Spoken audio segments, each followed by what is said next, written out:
نحمده ونصلي على رسوله الكريم اما بعد بسم اللہ الرحمن الرحیم۔ انتہائی واجب الاحترام سامعین گرامی، آج کی نشست میں آپ احباب کے سامنے والدین کے ساتھ حسن سلوک کرنے کے دنیاوی اور اخروی فوائد کے حوالے سے چند ایک گزارشات کروں گا۔ دعا ہے اللہ تبارک و تعالیٰ سے کہ جن احباب کے والدین دونوں یا دونوں میں سے کوئی ایک بھی حیات ہے، اللہ پاک کثرت سے ان کی خدمت کرنے کی توفیق عطا فرمائے، اور جن کے والدین دونوں یا دونوں میں سے کوئی ایک انتقال کر چکا ہے، اللہ تبارک و تعالیٰ ان کے درجات کو بلند فرمائے۔ عزیزان گرامی، سیدنا عبداللہ بن مسعود رضی اللہ تعالیٰ عنہ فرماتے ہیں کہ میں نے نبی پاک صلی اللہ علیہ وآلہ وسلم سے عرض کیا، ای العمل احب الی اللہ تعالی، کون سا عمل اللہ رب العزت کو سب سے زیادہ محبوب ہے؟ تو نبی پاک صلی اللہ علیہ وآلہ وسلم نے ارشاد فرمایا، الصلاۃ علی وقتها، نماز اپنے وقت پر پڑھنا یہ اللہ رب العزت کو بڑا محبوب عمل ہے۔ عبداللہ بن مسعود رضی اللہ تعالیٰ عنہ فرماتے ہیں کہ میں نے پھر عرض کیا کہ یا رسول اللہ صلی اللہ علیہ وآلہ وسلم، اس کے بعد کون سا عمل اللہ تبارک و تعالیٰ کو محبوب ہے؟ تو حضور علیہ الصلوۃ والسلام نے ارشاد فرمایا کہ ثم بر الوالدین، پھر والدین کے ساتھ نیکی کرنا یہ اللہ تبارک و تعالیٰ کو محبوب عمل ہے۔ یہ صحیح بخاری کے اندر یہ روایت موجود ہے۔ تو دیکھیں، جو شخص اللہ رب العزت کا محبوب بندہ بننا چاہتا ہے کہ اللہ تبارک و تعالیٰ اس کے ساتھ محبت فرمائے، وہ اللہ کا محبوب بن جائے، تو اس آدمی کو چاہیے کہ وہ اپنے والدین کے ساتھ حسن سلوک والا معاملہ کرے، تو اس کی برکت سے اللہ تبارک و تعالیٰ اس کو اپنا محبوب بنا لیں گے۔ سیدنا عبداللہ بن عمر بن عاص رضی اللہ تعالی عنہما سے روایت ہے کہ ایک شخص نبی کریم علیہ الصلوۃ والسلام کے پاس آیا اور عرض کیا کہ میں آپ سے ہجرت اور جہاد پر بیعت کرتا ہوں اور اللہ رب العزت سے اجر کا طالب ہوں۔ آپ صلی اللہ علیہ وآلہ وسلم نے اس سے پوچھا، تیرے ماں باپ میں سے کوئی زندہ ہے؟ اس نے جواب دیا کہ ہاں، بلکہ دونوں ہی زندہ ہیں۔ تو نبی پاک صلی اللہ علیہ وآلہ وسلم نے ان سے پوچھا، کیا اللہ سے اجر کا طالب ہے؟ اس نے کہا کہ جی ہاں۔ تو پھر حضور علیہ الصلوۃ والسلام نے ارشاد فرمایا کہ فارجع الی والدیک فاحسن صحبتہما، آپ نے ارشاد فرمایا پھر اپنے والدین کے پاس لوٹ جا اور ان کی اچھی طرح سے خدمت کر۔ تو دیکھیں، حضور علیہ الصلوۃ والسلام نے جہاد جیسی عظیم عبادت کے اوپر آپ علیہ الصلوۃ والسلام نے والدین کی خدمت کو ترجیح دی ہے، تو اس کا آپ کا اس والدین کی خدمت کو جہاد پر ترجیح دینا یہ بھی اس بات کی طرف اشارہ کرتا ہے کہ والدین کا کس قدر مرتبہ اور کس قدر ان کا مقام ہے، اور ان کی خدمت کے اوپر اللہ تبارک و تعالیٰ کیا رحمتیں اور برکتوں کا نزول فرماتے ہیں۔ صحیح مسلم کے اندر یہ روایت موجود ہے۔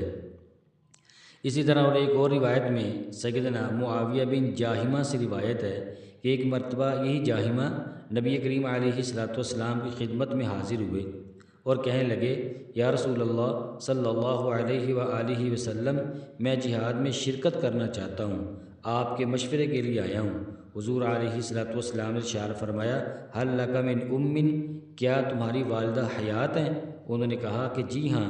پھر نبی کریم علیہ الصلوۃ والسلام نے ارشاد فرمایا کہ الزمھا فإن الجنۃ عند رجلھا ثم الثانیہ ثم الثالثہ فی مقاعد شتیٰ کمثل ھذا القول۔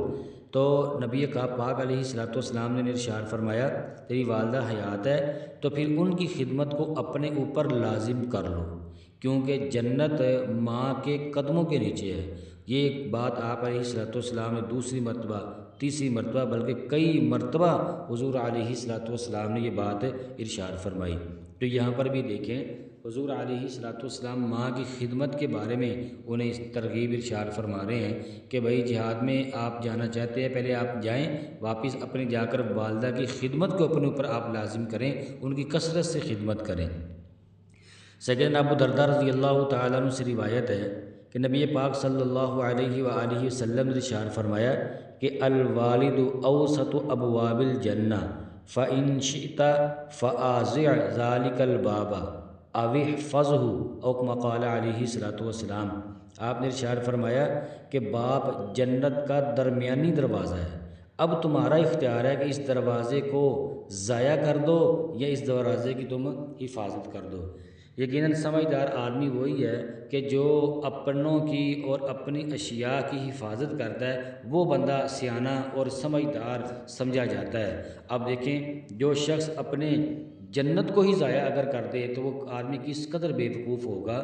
تو حضور علیہ الصلوۃ والسلام نے ارشاد فرمایا کہ باب جنت کا درمیانی دروازہ ہے، تو جو شخص جنت کے اندر جانا چاہتا ہے تو اس کو چاہیے کہ وہ اپنے والد گرامی کی بھی عزت کرے، ان کا اکرام کرے، ان کا احترام کرے اور بہت زیادہ ان کی خدمت کرے۔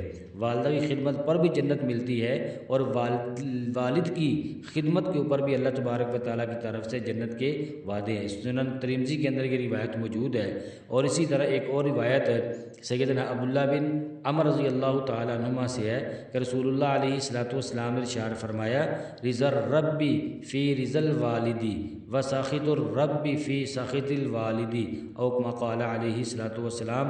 آپ نے ارشاد فرمایا، اللہ تبارک و تعالیٰ کی رضامندی والد کی رضامندی میں ہے، اور اللہ تبارک و تعالیٰ کی ناراضگی یہ والد کی ناراضگی ہے۔